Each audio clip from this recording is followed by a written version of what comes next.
लोगों ने क्या क्या कर लिया था, 3 इक्वेशंस पे आ गए थे मैं शायद, है ना, 3 वेरिएबल पे आ गए थे। अच्छा ये यहाँ तक लिया था क्या अपन, नॉन होमोजेनियस हुआ था या नहीं होता, नॉन होमोजेनियस ये क्या है, D1 D2 D3 हो तो क्या था, और क्या नॉन होमोजेनियस हो तो क्या होमोजेनियस, अच्छा होमोजेनियस नहीं होता, नॉन होमोजेनियस हो चुका था, सही ना भाई, नॉन होमोजेनियस इक्वेशंस। एक बार के लिए जरा बस मैं आपको फटाफट से कुछ छोटी छोटी बातें बता दूं, उम्मीद है आपको D याद होगा, D1 याद होगा, D2 याद होगा और D3 याद होगा, याद है आपको, हाँ भाई।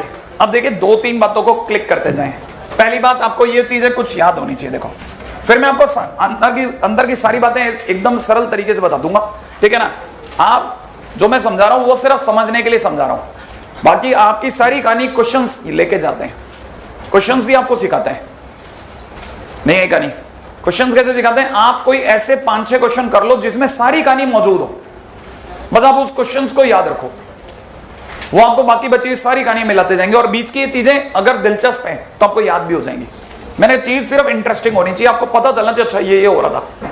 जैसे क्या क्या हो रहा था मैंने आपको पहले बताया था, सारी कहानी अपनी जो भी चलेगी है ना, वो जैसे x इक्वल टू में D1 डिवाइड बाई D होगा, y इक्वल टू में D2 बाई D होगा, एंड सो ऑन चलता रहेगा। जो भी 2 बातें हो सकती हैं साहब, पहले या तो D0 होगा या D0 नहीं होगा। अगर D0 हो गया तो D के 0 होते ही मैंने सिखाया था फिर ये वाली फोटो नहीं चलेगी, फिर ये फोटो चलेगी, D के 0 होते D इधर आ जाएगा, यहां दुनिया को दिखेगा 0 इंटू x बराबर D1, उसी तरह से यहां दिखेगा 0 इंटू y बराबर D2, और यही फोटो चलती रहेगी। अब सारी कहानी, क्योंकि D तो 0 हो चुका है, सारी कहानी D1 D2 D3 के हाथों में। एक बात हो सकती है या तो D1 D2 D3 सारे के सारे एक साथ 0 पड़ जाएं। अगर D1 D2 D3 0 पड़ गए तो दुनिया को दिखेगा 0 इंटू x इक्वल टू 0, और 0 इंटू x इक्वल टू 0 तो ही x की कितनी वैल्यूज आ जाएंगी, इनफाइनाइट, तो यहां से इनफाइनाइट सॉल्यूशन आएंगे। क्या ये बात पकड़ में आ गई। अच्छा दूसरी बात ये कि अगर इनमें से कोई भी एक बागी हो गया, तीनों भी हो सकते हैं, बागी होने का मतलब क्या, तीनों में बगावत कर दी, नहीं दे रहे 0 जा, सही है। अगर किसी भी एक ने 0 नहीं दिया तो x की भज्जी उलझ गई। देखो मान लो D1 ने कह दिया मैं तो 1 हो रहा हूं, अब x फंस गया। ऐसा कौन सा x है जो 0 से मल्टीप्लाई होकर 1 देने वाला है, कोई नहीं। तो इस केस में आपके पास में क्या आया, नो सॉल्यूशन। कहानी पकड़ में आई। रटने से ज्यादा समझने की कहानी है कि क्यों हुआ कैसे हुआ। अगर आपने ये बात यहां तक समझ ली तो अपने अगले पॉइंट पे चलते हैं। अगर D0 नहीं है, अगर D0 नहीं है तो फिर तो यही वाला फोटो चलेगा, अगर ये वाला फोटो चलेगा तो नीचे वाला तो 0 नहीं है। अब फिर से 2 बातें हो सकती हैं, या तो D1 D2 D3 तीनों एक साथ 0 हो जाएं। अगर तीनों 0 हो जाएंगे तो 0 डिवाइड बाई कुछ, सही है। आंसर क्या दे देगा 0। इसका मतलब x भी 0, उसी तरह से y भी 0 और z भी 0। इसे दुनिया वाले कहते हैं unique solution, unique and trivial, that is trivial solution. बात समझ में आई आपको, ये अपने आप में ट्रिवियल सॉल्यूशन है और साथ में यूनिक भी है, सही है। अब आप आगे चलो, अगर ये यूनिक और ट्रिवियल है, उधर क्या हो सकता है, उधर हो सकता है कि x बराबर में ऊपर वाला, भाई जो इधर वाले केस में क्या हुआ, D1 D2 D3 सारे 0 हो गए। और क्या हो सकता है, कोई एक बागी, सही ना, D1 D2 D3 में से कोई एक बागी हो गया। अगर भाई तो किसी ने भी बगावत कर दी तो क्या होगा, कुछ होना थोड़ी ना, D तो D है, ऊपर भी कुछ हो जाएगा, ऊपर भी कुछ हो जाएगा। अगर बाय द वे यहां पे भी कुछ हो गया तो डेफिनेटली जो भी आंसर आएगा वो 0 तो नहीं आएगा, सही है ना। और अगर एक भी 0 नहीं आया, ठीक है ना, तो अपने पास में नॉन ट्रिवियल सॉल्यूशन हो गए। बात समझ में आई, नॉन ट्रिवियल सॉल्यूशन। तो आपको यहां से पकड़ में आ जाएगा कि दोनों ही केसेस में, चाहे नॉन ट्रिवियल हो चाहे ट्रिवियल हो, कुछ ना कुछ सॉल्यूशन आया और एक ही सॉल्यूशन आया। बात समझ में आई। जैसे मैं आपसे अब क्वेश्चन पूछता हूं, बताओ x इक्वल टू में 401 ये किस तरह का सॉल्यूशन है, नॉन ट्रिवियल और कोई नाम, यूनिक और कंसिस्टेंट। हाँ कंसिस्टेंट क्योंकि है, यूनिक क्योंकि एक ही है, और नॉन ट्रिवियल क्योंकि सारे 0 नहीं है। कहानी पकड़ में आ गई आपको। तो आपको पहले तो ये पकड़ में आना चाहिए, सारा बाइफिकेशन होना चाहिए, A to Z, cut cut cut, ऐसा ऐसा है, ऐसा ऐसा है। कहानी यहां तो पकड़ में आ गई, नॉन ट्रिवियल और ट्रिवियल। नॉन ट्रिवियल और ट्रिवियल के बारे में क्या चल रहा था ऊपर, है ना, आपने ध्यान से नहीं देखा, दोनों ही केसेस में यूनिक सॉल्यूशन आया। बात समझ में आई।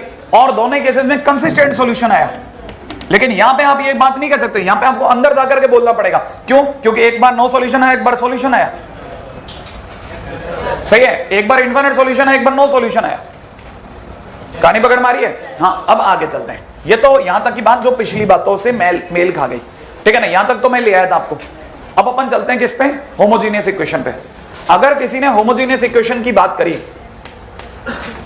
राइट है, होमोजीनियस इक्वेशन, अगर होमोजीनियस इक्वेशन की बात करी तो होमोजीनियस इक्वेशन की फोटो कैसे आने वाली है?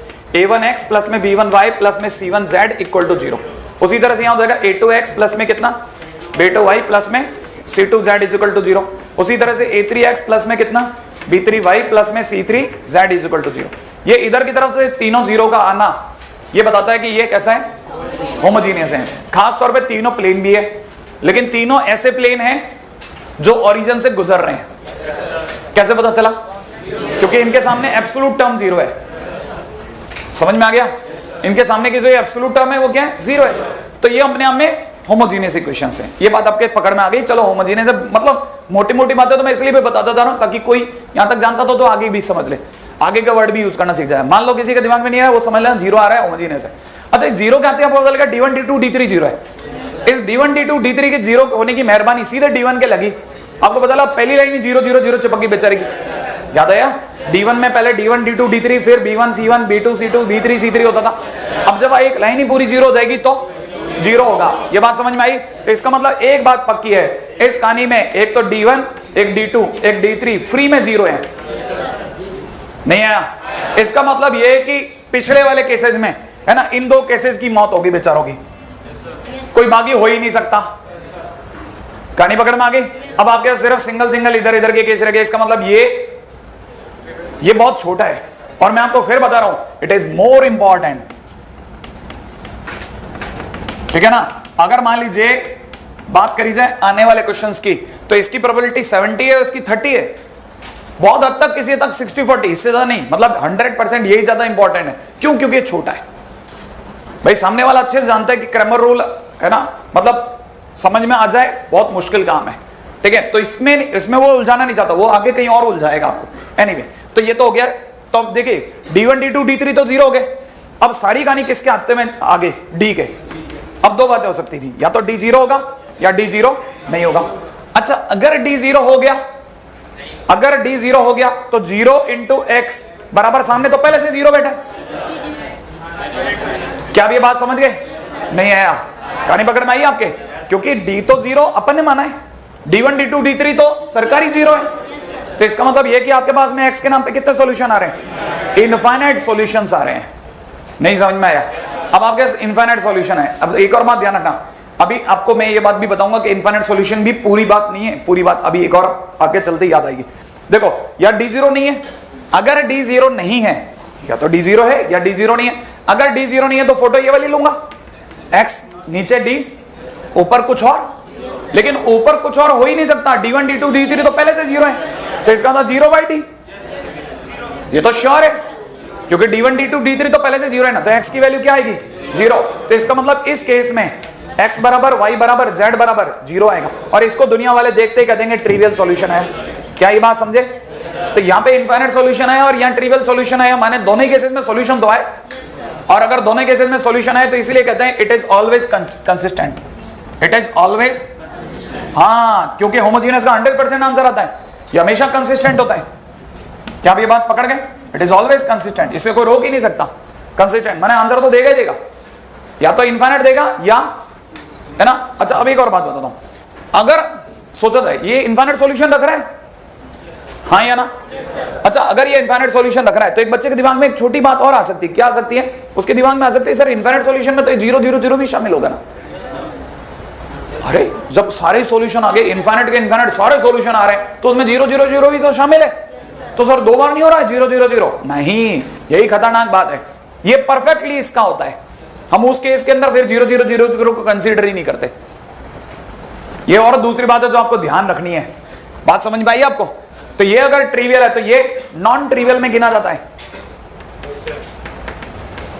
इस एक केस को इससे छीन लिया गया है। कहानी पकड़ में आ गई? तो ये ट्रिवियल है, वो नॉन ट्रिवियल है।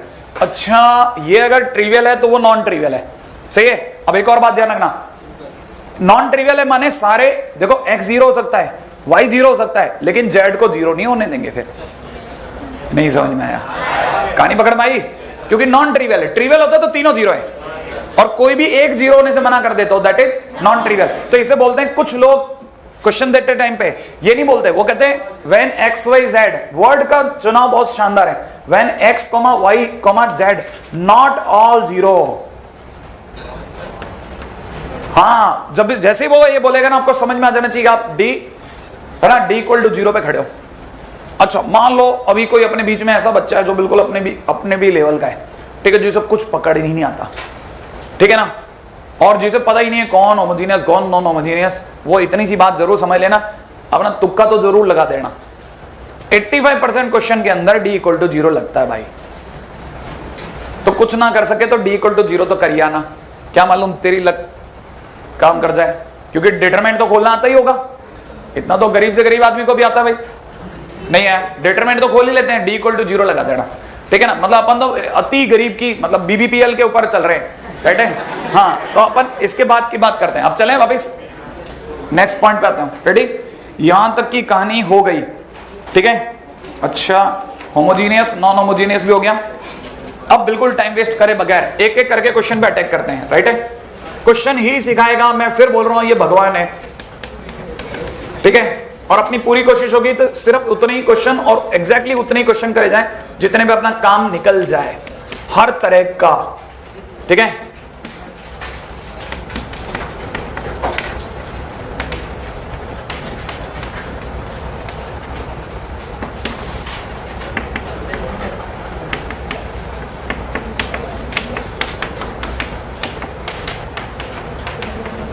हाँ भाई, पहला क्वेश्चन काफी हद तक देखा हुआ, पहले बताओ, आपको एक एक करके क्वेश्चन को पकड़ते जाना है।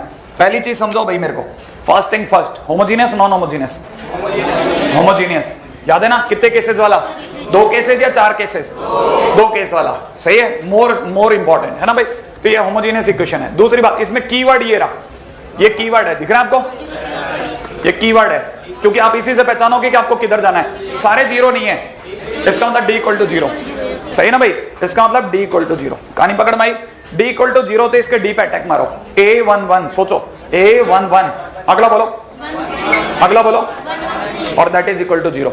ये हमारी कल के दिन की देखी हुई डिटरमिनेंट है, जिन्हें याद है बढ़िया, नहीं तो मैं याद दिला देता हूं, C1 में से C2 घटाना है, C2 में से C3 घटाना है, सही भाई, घटाते ही इधर वाली पार्टी A-1, ठीक है, 1 माइनस B 0, ये हो चुकी है, और इधर 0 B-1 1 माइनस C, और इधर 1 C हो गया इक्वल टू जीरो, ओपन कर दिया अपन ने, ओपन करते ही मार्केट में आ गया A-1 multiplied with B-1 into C minus 1 minus C, right है, माइनस 0 प्लस के अंदर आ जाते हैं अपन कितना, 1 minus B into 1 minus C equal to zero, right है भाई। इसे एक बार ओपन कर देता हूं, it is A-1 B-1 C minus A-1 plus C-1, right है, प्लस के अंदर it is B-1 C-1 equal to zero. छोटी मोटी छेड़खानी मैं वैसे भी क्वेश्चन में करता जा रहा हूं, राइट है, और आपको याद होगा इस जगह पर आकर के अपन ने डिवाइड लगाया था, A-1 B-1 C-1 का डिवाइड लगाते ही मार्केट में आ गया था C/C-1, सोचा यहां हो गया था कितना, 1/B-1, यहां हो जाएगा 1/A-1 इक्वल टू जीरो, लेकिन इस C को लिखा था अपन ने -1 + 1, सोच लिया आपने, और डिवाइड लगाते 1 को तो यहीं छोड़ दिया, बाकी सबको उधर ले गए, 1/1 - A, 1/1 - B, 1/1 - C, प्रूफ हो गया। लीजिए साहब, ये कल का करा हुआ है इसलिए मैंने टाइम जरा ज्यादा नहीं लगाया, पहली कहानी पकड़ में आ गई, कैसे कीवर्ड पहचाना जाता है, कैसे क्वेश्चन को शुरू करना है, अब कॉपी कर लेना है ना, लेकिन आप चीजों को देखते जरूर जाना, ठीक है। हाँ भाई, अगला पॉइंट ले रहा हूं, अगला और बहुत बहुत महत्वपूर्ण क्वेश्चन है, अगर लैम्डा एक्स प्लस में cos theta into Y plus में cos theta into Z equal to zero हो, x प्लस में cos theta into Y plus में sin theta into Z equal to zero हो, माइनस एक्स प्लस के अंदर कितना sin theta into Y minus में cos theta into Z equal to zero, right है, has a non trivial solution, सही है, find lambda in terms of theta and range of lambda, ठीक है, bracket में दे रहेगा थीटा बिलोंग्स टू आर, ठीक है। Question is very simple and particular, मेरा पहला क्वेश्चन वही होगा जो मैं हर बार आपसे पूछता आया हूं, है ना, मैं आपसे हर बार एक ही क्वेश्चन पूछता हूं, होमोजीनियस के नॉन होमोजीनियस, कितने केसेस? दो। होमोजीनियस में दो केसेस, याद आया? ये अपने आप में होमोजीनियस में दो केसेस है, याद आया? इसमें कीवर्ड ये रहा, नॉन ट्रिवियल सॉल्यूशन।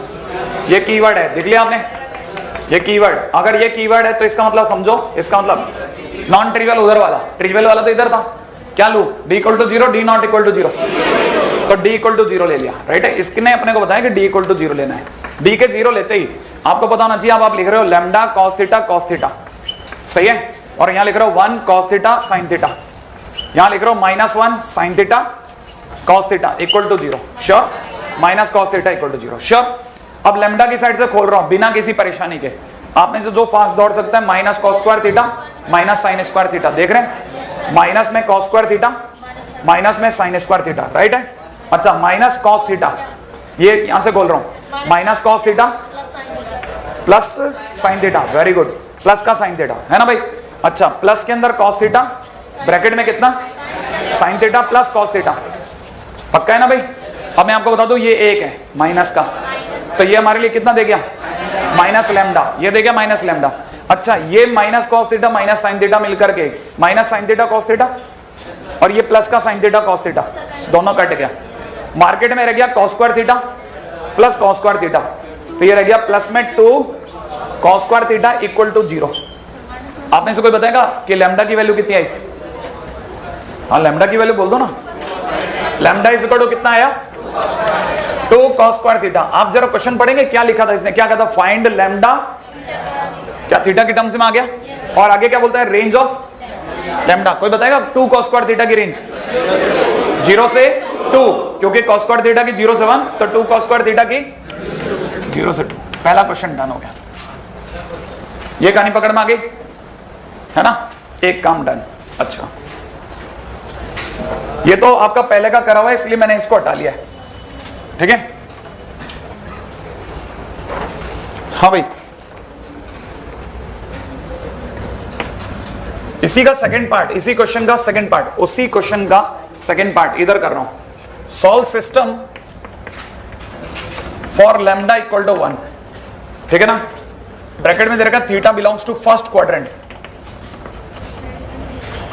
राइट है भाई? अब आप इस चीज को जरूर जरूर देखिएगा, जो मैं आपको सिखा रहा हूं बहुत जरूरी है आपके लिए, ठीक है ना? आइए इसको समझें। लैम्डा कितना दिया हुआ है? 1। कहता है सिस्टम समझाओ। सिस्टम समझाने का मतलब, सिस्टम को सॉल्व करने का मतलब एक्स वाई जेड तीनों की वैल्यू लाओ आप। अब जरा मैं आपको इसमें भी समझा देता हूं। आप समझिए, ये लैम्डा इक्वल टू 1 दे रहे हैं, सही है? होमोजेनियस इक्वेशन थी और अपने पास कैसा सॉल्यूशन था? Non trivial. ये क्वेश्चन के आगे चल रहा है, वो अलग से नया क्वेश्चन नहीं है, लेकिन आपको पता होना चाहिए जब नॉन ट्रिवियल सॉल्यूशन होता है तब अपने पास कितने सॉल्यूशन आते हैं? इनफाइनाइट। इसका मतलब आपको इनफाइनाइट सॉल्यूशन देने हैं। कल भी हमने एक इनफाइनाइट सॉल्यूशन देने का तरीका सिखाया था। आज अपन इनफाइनाइट सॉल्यूशन 3 वेरिएबल में देना सीखेंगे, इसीलिए इंपॉर्टेंट है। एनीवे, जिन्हें लैम्डा इज इक्वल टू 1 समझ में आ गया वो तुरंत समझ जाएंगे कि 2 cos square theta equal to 1। सोचो, इसका मतलब cos theta is equal to 1/√2 comma minus 1/√2, हाँ या ना? जिसमें इसको टाटा, कारण बता दो, फर्स्ट क्वाड्रेंट, तो आपके पास cos theta is equal to कितना हो गया? 1/√2। पता नहीं क्यों आप में से कई लोग मान जाएंगे कि cos थीटा जब भी 1/√2 तो sin थीटा भी 1/√2। तो आपकी इक्वेशन हो गई, नई इक्वेशन आ रही है ना? कितनी आई? लैम्डा की जगह तो 1 है ना? x प्लस है ना y/√2, सोच लिया आपने, प्लस z/√2, सोचा, इक्वल टू 0। सेकेंड इक्वेशन हो जाएगी कितनी? x plus y/√2 plus z/√2, सही है भाई? इक्वल टू कितना? 0। तीसरा साइड माइनस x है, minus x plus y/√2 minus का z/√2। क्या ये बात समझ में आ गई? और आपके कितने सॉल्यूशन है? इनफाइनाइट सॉल्यूशंस हैं। अब ऐसे केसेस में क्या करने का है? आपको अपने सॉल्यूशन देने हैं। ऐसे केसेस में जो मैं आपको सिखा रहा हूं वो याद जरूर रखना, तरीका, ठीक है? मेथड सिखा रहा हूं, ठीक है ना? रिमेंबर मेथड, जो मैं आपको तरीका सिखा रहा हूं वो याद रखना। क्या है तरीका? देखिए साहब, इन दोनों से तो गलती से मत भिड़ जाना, क्योंकि ये सेम है। अरे सेम है यार, ये दोनों सेम है, सही है ना? करना क्या है वो बता रहा हूं। ऐसे क्वेश्चन में हमेशा किसी एक को 0 ले लो। जैसे मुझे y से नफरत है तो मैंने y को 0 ले लिया। अगर मैंने y को 0 ले लिया तो आपको पता है y को 0 इसमें रखूंगा ही नहीं, मैं तो इसमें रखूंगा। अगर मैंने y को 0 रख लिया, ठीक है ना, एंड दूसरी तरह से किसी भी एक को कुछ ले लेता हूं, जैसे मैंने ले लिया लेट से z इक्वल टू टी, कितना ले लिया, z इक्वल टू टी। अगर मैंने z इक्वल टू टी ले लिया और y इक्वल टू 0 ले लिया, तो इस इक्वेशन में रख लो आप। अगर आपने इस इक्वेशन में रख लिया, ठीक है, तो आपको पता लगेगा minus X plus 0 minus T by root 2 equal to कितना, 0। तो x की वैल्यू कितनी आ गई, टी बाई रूट 2, और ये मेरे लिए आंसर तैयार हो गया, सॉल्यूशन। सही है, सॉल्यूशन तैयार हो गया। माइनस का कितना, टी बाई रूट 2 कमा 0 कमा टी। अब सामने वाला अपने आप घर पे जाके रखता रहेगा एक एक करके वैल्यू, और अपने इनफाइनाइट सॉल्यूशन आते रहेंगे। कहानी पकड़ में आ गई। हाँ, लेकिन ये भी याद रखना, आपकी तकदीर अगर तेज हो गई और multiple choice more than 1 correct हो गया, आपने 0 रखा, वो x0 y0 z0 तो आपके दिमाग में आ ही गया होगा, नहीं आया। वो ऐसा भी कर सकता है, और ये भी कर सकता है, मान लो y की जगह 1 रख देता, तो आपको उसके ऑप्शन से खेलना है। जैसे सामने वाला अगर ऑप्शन में ये ऑप्शन लगाता है, तो आंख का अंधा भी पता लगेगा इसने y को 0 रखा है, फिर आप भी अपनी इक्वेशन में y की जगह 0 रख देना। अगर सामने वाले ने इसकी जगह पे 1 रख दिया, तो आपको भी y की जगह 1 रख करके फिर z की वैल्यू मान करके x की वैल्यू निकालने का है। कहानी पकड़ में आ गई, नहीं आई। हाँ, ऐसा करना है। फटाफट आप जितनी दूर तक जितनी फटाफट कॉपी करते हैं, मेरे को जगह देते जाए।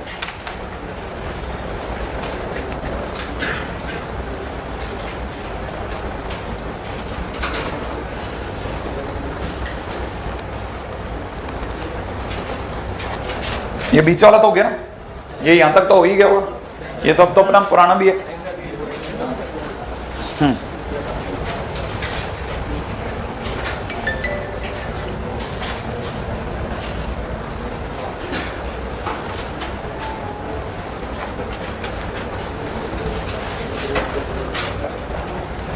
क्वेश्चन है अगला,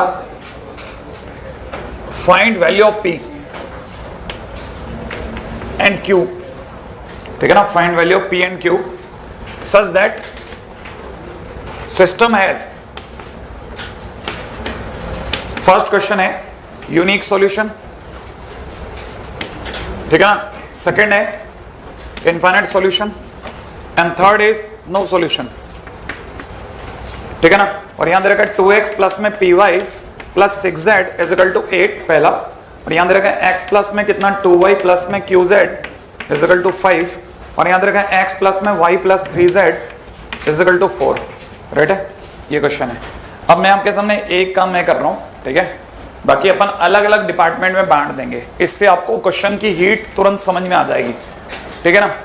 क्या मैं आपको क्या काम देने वाला हूं, ठीक है, जैसे मैं सपोज D3 में निकाल रहा हूं, D3 में निकाल रहा हूं, इधर वाली रो को अपन दे देते हैं, आप D1 निकाल लो, निकाल लोगे D1, सही है, और इधर वाली रो को D2 दे देते हैं, आप लोग D निकाल दो, D, आपको क्या निकालना है, D1 निकाल दो। D1 निकालोगे ना, कॉपी के पीछे जाके D1 की वैल्यू दे दो, ताकि अपना ये थोड़ा छोटा हो जाए, नहीं तो इसी में बहुत बढ़ जाएगा।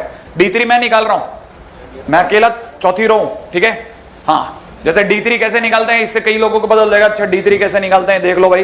तब तक 2 1 1 जिन्हें निकालना था वो खटाखट निकाले ना भाई। अभी मैं नहीं तो आपके सामने आ जाऊंगा आपसे पहले।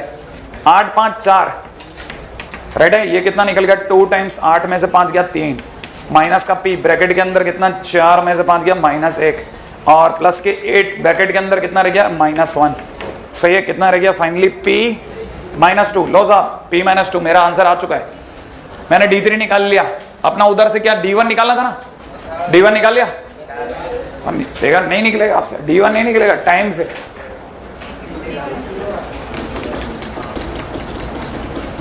किसका D2 आ गया, किसी का कितना आ गया, किसका, अरे इसमें क्या शर्म थोड़ी ना है, आ गया तुम्हारा, आ गया 0। हाँ, तो इसमें क्या डर क्या है, ठीक है। एक और बच्चे का आता है तो अपन कंफर्म कर देंगे ना, तब तक अपना टाइम बच रहा है ना भाई। भाई एक बच्चे का D2 0 आ रहा है, अपना 0 आ रहा है, मतलब D2 0 फाइनल हो गया। देखो आप सब दोनों पीछे चल रहे हो, एक तो इतनी बड़ी भारी भीड़, तब भी पीछे आप। हाँ भाई, किसी का D1 बच गया है, और D कितने लोगों का, D आपको दिया था ना, तो आप तो निकालोगे ही नहीं, कह रहे आलस अजगर, माथे पे टैटू लगवा रखा आपने। डी किसका आया? माइनस, हाँ बोलना कितना है, तू तो बोल दे। हाँ ये जो भी बोल रहा है 6 - 2q वगैरह कुछ बोल रहा है, आप इसे ब्रेक करके दो, ब्रेक करके देना, ब्रेक, ठीक है ना, परफेक्टली ब्रेक करके देना। कितना आया? मुझे तो परफेक्टली आप इसको बाइफिकेट कर दो। हाँ बोलो, तुम डी बता रहे हो ना, डी, ये लो डी आ रहा है भाई, बताओ डी कितना है? 2q प्लस 3p, नहीं नहीं, अरे नहीं नहीं नहीं नहीं नहीं, pq में नहीं चाहिए, इसे ब्रेक कर सकते हैं, ये और टूटेगा। p, बहुत बढ़िया, इसे कहता है जवाब, p - 2 × q - 3। समझ में आया? और पता है ये क्यों मैं मांग रहा हूं आपसे, क्योंकि आपको ये बात नहीं पता थी कि आप अगर भाई डी जैसे निकाल लोगे वैसे आप लेके बैठे रहोगे और आपसे क्वेश्चन नहीं होने वाला था।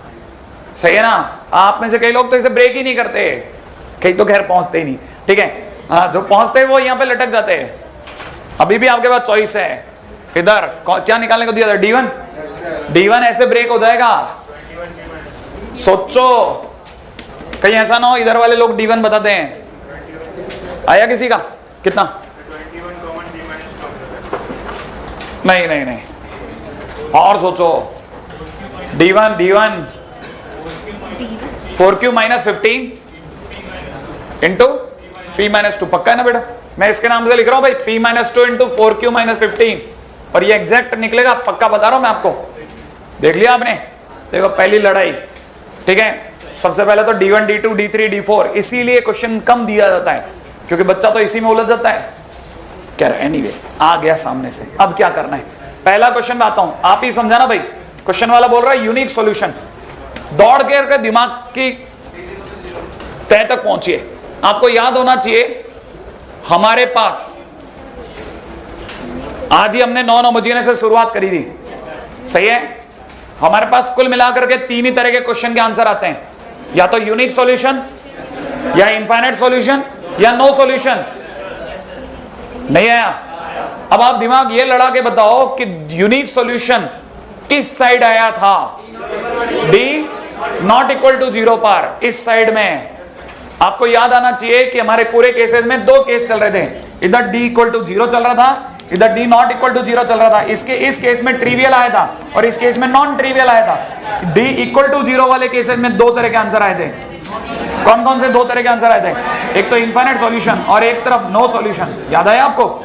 ये भी कब कब आया था? देखो इनफाइनाइट सॉल्यूशन तब आते हैं जब 0 × x = 0 हो जाए, और ये कब आता है? जब 0 × x = कुछ और हो जाए। नहीं आया?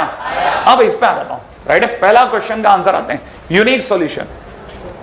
अगर यूनिक सॉल्यूशन की बात आ गई तो d नॉट इक्वल टू 0 उतरेगा। d नॉट इक्वल टू 0 होते ही ये, तो आप यहां पे बोलोगे p not equal to 2, q not equal to 3। तो फिर क्वेश्चन वाले ने कहा p और q की वैल्यू बताओ, तो p की वैल्यू हो गई r - 2 और q की वैल्यू हो गई r - 3। पहले क्वेश्चन का सॉल्यूशन आ गया। अब दूसरे क्वेश्चन, धीरे धीरे तो ये जकड़ता जाएगा आपको क्वेश्चन, आप तो कोशिश करो कि सीखो इससे। यूनिक सॉल्यूशन हो गया, अगले बार इनफाइनाइट सॉल्यूशन। इनफाइनाइट सॉल्यूशन तब होता है जब 0 × x = 0, तब x के पास इनफाइनाइट जगह होती है, याद है। इनफाइनाइट सॉल्यूशन तब आ सकता है जब 0 × x = 0, 0 × y = 0, 0 × z = 0। इसका मतलब 0 इधर वाला तो d है। अगर ये देखा जाए तो ये कब आएगा? जब d = 0 और d1 = d2 = d3 भी 0 हो जाए। नहीं आया? अब आप दोबारा दिमाग लगाना, रेडी? देखो साहब, d = 0 पे हमारे पास दो आंसर हैं, या तो p = 2, q = 3। हमें तो ऐसा शॉर्ट चाहिए जिसमें सारे एक साथ खिंड जाए। p = 2, देखो ये कह रहा p = 2, क्या p = 2 पे d3 0 है? क्या p = 2 पर d2 0 है? ये इसमें दिमाग लगाओ। p = 2 पे d 0 है, p = 2 पे d1 0 है, हाँ या ना? तो मैं आपके नाम से बुक करा रहा हूं भाई, p = 2। फिर q कहां से लाऊंगा? q भी तो चाहिए मेरे को। अब देखो दिमाग लगा रहे हैं लोग, दिमाग लगा रहे हैं। आप देखो ये 0 तब होगा जब q 3 हो, हाँ या ना? लेकिन रुको, सोच के बताओ, q अगर 5 हो गया तो क्या ये 0 नहीं होगा? होगा, क्योंकि p तो 2 हो चुका है। नहीं आया समझ में? तो q के नाम पे कुछ भी चलेगा। नहीं आया समझ में? तो Q बिलोंग्स टू R। आपके दिमाग में आई? ये है इसकी सबसे बढ़िया बात। एक बार पॉइंट नंबर 3 पे आता हूं। तीसरा क्वेश्चन क्या है? तीसरा क्वेश्चन है नो सॉल्यूशन। आओ और दिमाग लड़ाओ। नो सॉल्यूशन क्या आओ, दिमाग कैसे चलाना है आप समझाओ। नो सॉल्यूशन कब होता है? जब इधर वाला बाकी हो जाए, D1 D2 D3 में से कोई एक जीरो ना हो। सही है? अब आप बता रहे हो D तो जीरो है, but D1 D2 D3 not all zero. लिख दो भाई, D3 नॉट ऑल जीरो। आप ही समझाओगे भाई मेरे को इसको। तो D तो जीरो होना चाहिए। अब देखो साहब D कौन है? अब इसके बाद दो चॉइस है, P इक्वल टू 2 हो गया, हाँ या ना? अब दिमाग लड़ाओ, अगर P2 हो गया तो ये तो जीरो होगा, लेकिन बाकी सब भी जीरो पड़ जाएंगे। और हमें चाहिए कि नहीं साहब इन सबको सारे को एक साथ जीरो मत होने देना। इसका मतलब P को तो 2 नहीं होने का, इसका मतलब P बिलोंग्स टू हाँ R-2, बाकी में से कोई भी नंबर। फिर Q क्या होगा? Q क्या होगा? 3 पक्का। एक second, Q is equal to 3, इस पे D जीरो हो रहा है और बाकी सब जीरो नहीं हो रहे। क्या ये बात सही है क्या?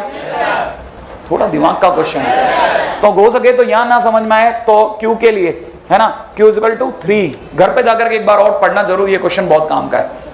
सही है? Multiple choice more than one correct का क्वेश्चन है। ठीक है? एक बात मैंने आपको कहा था ना, आप तो सिर्फ ऐसा क्वेश्चन पकड़ो जिसमें सब आ जाए, सब। अगले क्वेश्चन में आते हैं राइट। अब जो मैं आपको अगला क्वेश्चन कराऊंगा वो फिर और कीमती होगा। ठीक है? वैल्यूबल क्वेश्चन है अगला। Solve x plus 2y plus 3z is equal to 6, 4x plus 5y plus 6z is equal to 15। ठीक है ना? 7x plus 8y plus 9z is equal to 24। कहता है सॉल्व। बस हाँ, मतलब अलग ही तरह की चीज है।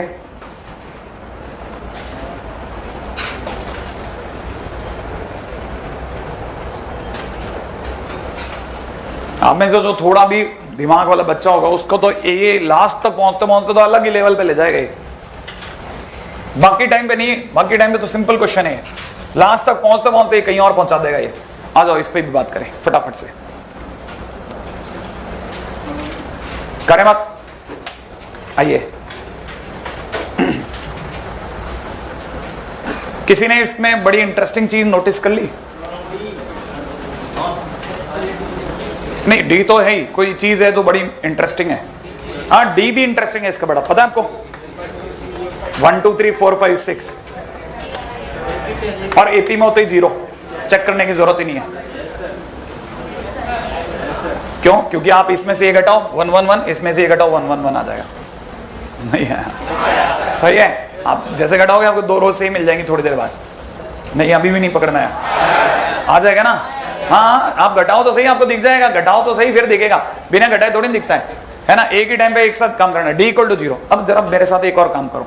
अब तो मुझे D1 बताओ, बाकी तो सब क्या। क्यों? एक मिनट, D1 बताओ सही होगा क्या? D1 कितना होगा?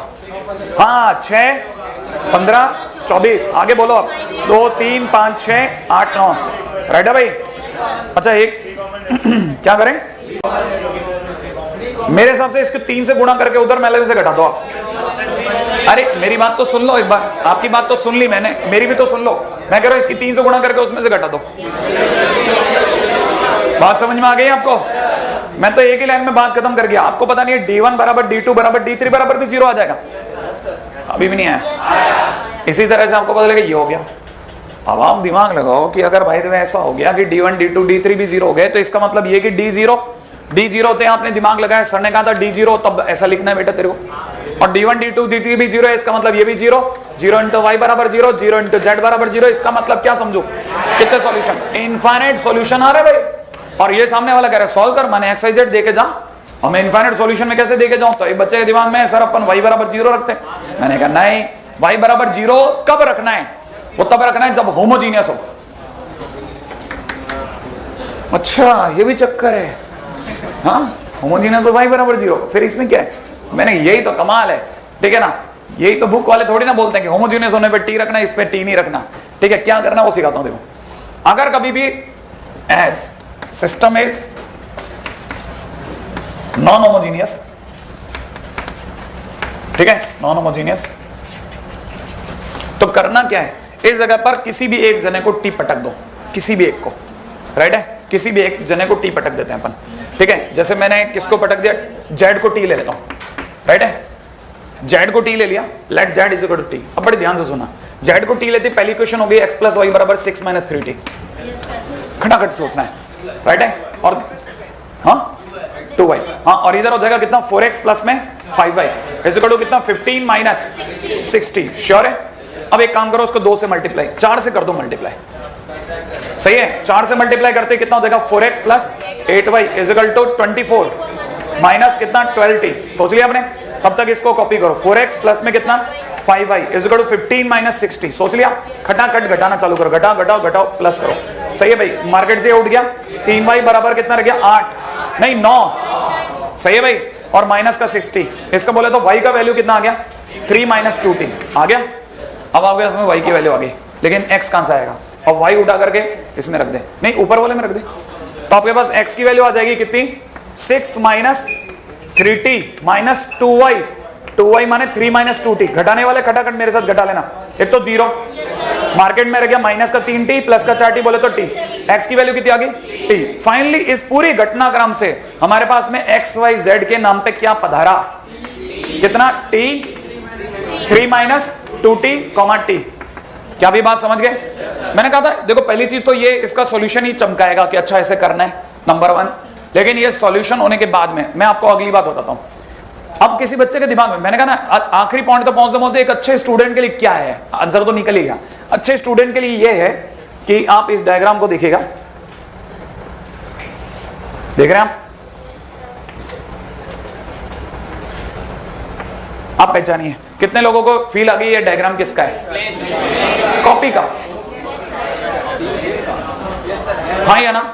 कितने प्लेन है इसमें, तीनों प्लेन आकर के एक ही जगह पे मिल रहे हैं कि नहीं मिल रहे, बताएं कितने सॉल्यूशन आ रहे हैं। अच्छा सॉल्यूशन आ कहां रहे हैं ये तो बताओ, इस लाइन पर, ये आप मानते हैं कितने सॉल्यूशन होंगे इस लाइन पर, इनफाइनाइट। तो इनफाइनाइट सॉल्यूशन ऐसे आते हैं, नंबर 1, एक तो नंबर 1 इनफाइनाइट सॉल्यूशन आते हैं। दूसरी बात, जब भी इनफाइनाइट सॉल्यूशन आएंगे that will be a line. तो इसका मतलब ये कि it is a straight line. How come it is a straight line, ये कह रहा है एक्चुअल में, बड़े ध्यान से सोचोगे तब समझ में आएगा, मिलाते जाना।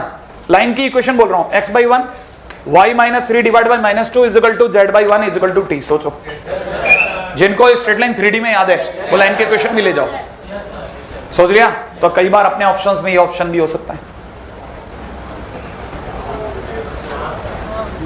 राइट है। या आप डिटरमिनेंट से कूदते कूदते किस में घुस गए, 3D में। समझ में आ गया, आगे चलेंगे, ठीक है, फटाफट कॉपी हो। हाँ जी साहब, नेक्स्ट पॉइंट बात है, ठीक है। 2 वेरिएबल एंड 3 क्वेश्चंस, लास्ट चोट, मतलब अपन क्रैमर रूल के बाहर घूम रहे हैं, ठीक है ना, आखिरी चोट इस पूरी कहानी की, ठीक है। चालू करो, बस इतना समझाने तो दो, समझाने लायक बस इतना सा स्पेस और चाहिएगा, सब तक आता, आप सब यहां तक आ चुके हो, ठीक है। जरा देखिएगा, हमने 3 वेरिएबल पे 3 इक्वेशनें बहुत देख ली, 3 वेरिएबल पे 3 इक्वेशनें देखी है अपन ने, कभी होमोजीनियस के नाम पे, कभी नॉन होमोजीनियस के नाम पे। लेकिन आजकल इन लोगों ने एक नया स्टाइल चालू कर रखा है तो पुराना, लेकिन आजकल ज्यादा यूज में आ रहा है, तो अपन आज देख रहे हैं तो अपने को लगता है कि अच्छा कुछ नया आ रहा है। 2 वेरिएबल और 3 इक्वेशन है, वेरिएबल 2 है और इक्वेशन 3 है ना। फिर फर्क क्या पड़ेगा वो बताता हूं। हालांकि आपको पता होगा ना, 2 वेरिएबल के लिए 2 इक्वेशन काफी होती है, एक्स और वाई तो आ ही जाएगा। तो फिर इसमें क्या नया कर सकते हैं ना, वो मैं आपको अब बताऊंगा, धीरे धीरे आप समझना, राइट। पहले आप फोटो देख लो आप इसकी, a1x प्लस में कितना b1y is equal to c1, एक इक्वेशन दे दी। a2x plus b2y is equal to c2, दूसरी इक्वेशन दे दी। और आपको तो बताइए ना, एक्स और वाई में जब भी इक्वेशन आती है तो it is a straight line. ये अपने आप एक स्ट्रेट लाइन दे रहा हूं, एक स्ट्रेट लाइन, दूसरे स्ट्रेट लाइन, एक तीसरी और ले लो, x3y प्लस में x2 a3y a3x प्लस में b3y is equal to c3। 3 equation ले ली, 3 स्ट्रेट लाइन हो गई, सही है। अगर 3 स्ट्रेट लाइन हो गई तो क्या क्या हो सकता है, देखो साहब, पहली चीज समझना, कैसे दिखा रहा हूं। पहला केस, बड़े ध्यान से सुनना, पहला केस, तीनों लाइनें कोइंसिडेंट थी, सही है, कोइंसिडेंट नहीं बोलते, कोइंसिडेंट ही बोलते क्या? नहीं, कोइंसिडेंट तो होती है जब तीनों एक साथ मिल जाए। क्या? Intersecting, concurrent, good, concurrent, concurrent, सही है ना भाई? क्या अच्छा वर्ड पकड़ा है। कॉन्करेंट होते ही, अब देखो ना, कॉन्करेंट होते ही मैंने कह दिया डी जीरो है। किसी ने पूछा क्यों, मैंने कहा एरिया ऑफ ट्रायंगल जीरो। हाँ, एरिया ऑफ ट्रायंगल, और क्या? A1 B1 C1 A2 B2 C2, ठीक है, A3 B3 C3, फंस गई बात, नहीं आया समझ में? कहानी पकड़ में आई। इस बार डी का रोल अलग है, इस बार डी का रोल किसके कारण फंस गया? अच्छा, दूसरी बात क्या हो सकती है, कैसे सोचो, क्या क्या हो सकता है? एक, तीनों लाइनें कोइंसिडेंट, तीन कोइंसिडेंट, राइट है? अगर तीन कोइंसिडेंट हो गई तो भी डी जीरो होगा। कारण, अरे तीनों कोइंसिडेंट होते ही A1 A2 A3 B1 B2 B3 C1 C2 C3 सब सेम हो गया? नहीं है, या तो सब सेम या सब प्रोपोर्शनेट हो गया। अच्छा, पॉइंट नंबर 3, इसमें भी डी जीरो हो गया ना भाई। पॉइंट नंबर 3 क्या हो सकता है? दो कोइंसिडेंट और एक अलग, दो कोइंसिडेंट, ठीक है ना, और वन पैरेलल, पकड़ में आया? तब भी डी जीरो हो गया क्योंकि दो लाइनें सेम आ गई। नहीं आया? अब एक बच्चा कह सकता है ये, यहां तक देखो। अच्छा, एक बात बताओ, इसके सॉल्यूशन है या नो सॉल्यूशन? No solution. इसमें इनफाइनाइट सॉल्यूशन और इसमें यूनिक सॉल्यूशन। ये तो आपके दिमाग में आता जा रहा है ना? अच्छा, अगर by the way point number 3 के बाद पॉइंट नंबर 4 पे चौथा डायग्राम क्या हो सकता था, वो भी सोचो। चौथा डायग्राम हो सकता था कि तीनों पैरेलल, क्या कहते हो? तब डी कैसा होगा? जीरो। सोच लिया आपने? D equal to zero. फिर से दिमाग लगाना। पॉइंट नंबर 5 हो सकता था कि दो कोइंसिडेंट एक क्रॉस करती हुई, डी कैसा होगा? अरे डी डी डी यूनिक या इनफाइनाइट या नो? यूनिक, पक्का यूनिक सॉल्यूशन हुआ, लेकिन डी जीरो हुआ कि नहीं हुआ? डी तो जीरो हो गया। अच्छा, पॉइंट नंबर 6 कैसे हो सकता था? दो अलग अलग पैरेलल और एक ऐसे क्रॉस मारती हुई, डी बोलो कैसा हुआ? सॉल्यूशन कितने हुए? नो सॉल्यूशन, पर डी जीरो हो गया। रेडी? सातवां एंड आखिरी पॉइंट, जब तीनों ऐसे निकल गई,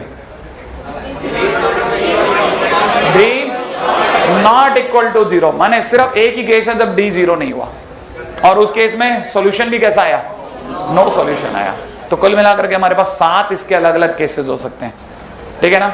7 अलग अलग केसेस हो सकते हैं जिसमें घबराने की तो जगह नहीं है, चाहे सॉल्यूशन हो चाहे नो सॉल्यूशन हो। एक केस ऐसा है जब डी नॉट इक्वल टू, बाकी सब में डी जीरो चिपकाना है, तो डरने की तो आवश्यकता है ही नहीं। कहानी पकड़ में आ गई? नहीं आई है ना? पहले आप यहाँ तो कॉपी कर लो, फिर आगे चलता हूँ इसका।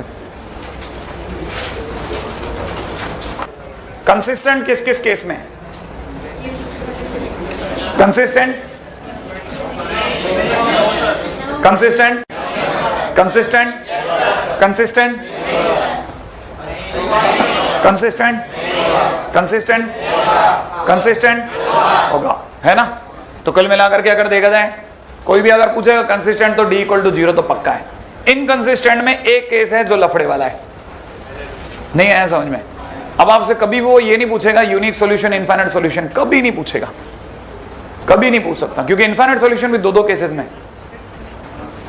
इनफाइनाइट सॉल्यूशन भी दो केसेस में, वो हमेशा सिर्फ एक लाइन में बात खत्म करेगा, कंसिस्टेंट और इनकंसिस्टेंट, इसमें और पूछेगा ही नहीं। क्योंकि पहली बात तो यही अपने आप में बहुत रेयर है, बुक्स में वैसे ही कम अवेलेबल है। बड़ा क्वेश्चन पूछे जा रहे हैं, लगातार पूछ रहे हैं वो लोग।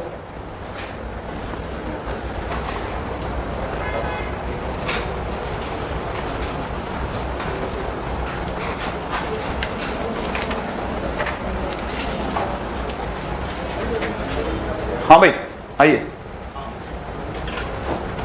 अब इसका एक क्वेश्चन करके अपन आगे चलें, ठीक है?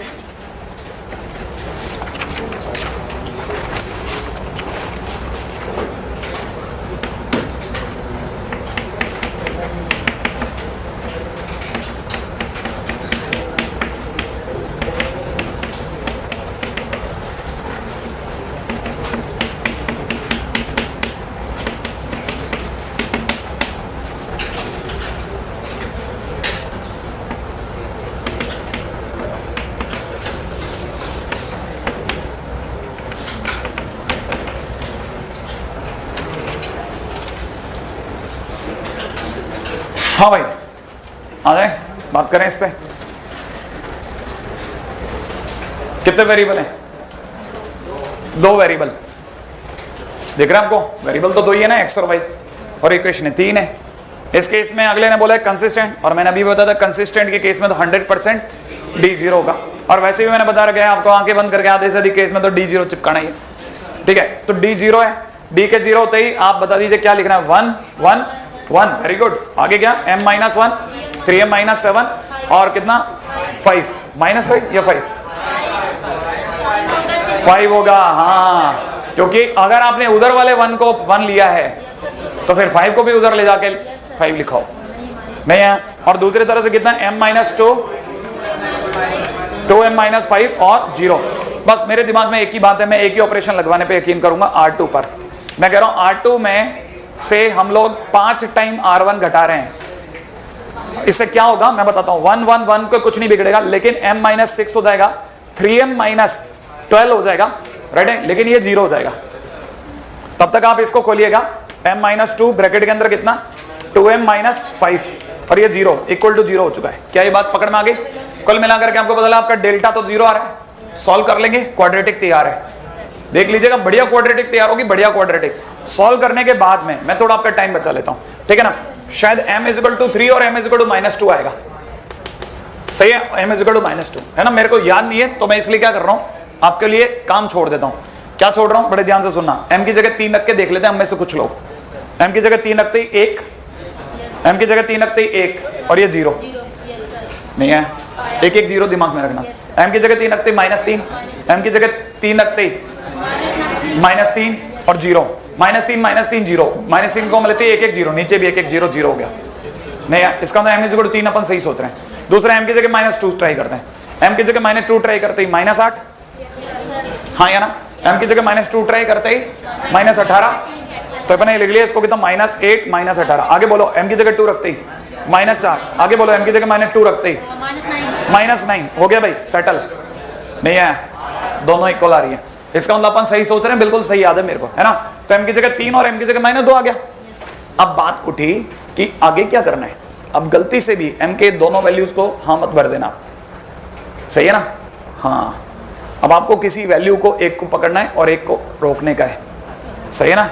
कैसे रोकना है और क्या रोकना है वो समझाने के लिए आगे चलता हूं। एक आपको दिख रही है m=3 दिखा रहा हूं, m=3 पे x + y=1, m=3 रखने पर 2x + 2x - y=5, sure. m की जगह 3 रखने पर x + y=0। सोच लिया होगा आपने कि ये काम का है या बेकार चला गया। कहां पे, लास्ट वाले में, x + 2y, m की जगह 3 रखते ही सेकंड में कितना आया, 2y। चलो और बोलो, यहां तक तो सही है,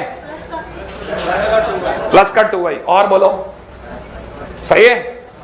अब आप बताओ ये सिस्टम कैसा है, काम का है, कंसिस्टेंट, इनकंसिस्टेंट, क्या है, दिमाग लड़ाओ। कंसिस्टेंट, इनकंसिस्टेंट, बोलो हाँ या ना। अरे दिमाग लड़ाओ आप तो, हाँ भरो ना भरो। इनकंसिस्टेंट हो गया क्या, क्यों? पैरेलल आ गई क्या? हाँ, ये तो पैरेलल आ गई है, नहीं है। आप में से कई लोगों को x + y=1, x + y=5/2 दिख गया, तो कई लोगों को यहाँ 1/1, यहाँ पे 1/1 और यहाँ पे 1/5/2 दिख गया। मैंने आपको बताया a1/a2 = b1/b2 but not equal to c1/c2। बोले तो 2 पैरेलल और एक कोइंसिडेंट, नहीं तीनों पैरेलल, सही है क्या? तीनों पैरेलल आ गई, तो क्या बोलूं, इनकंसिस्टेंट।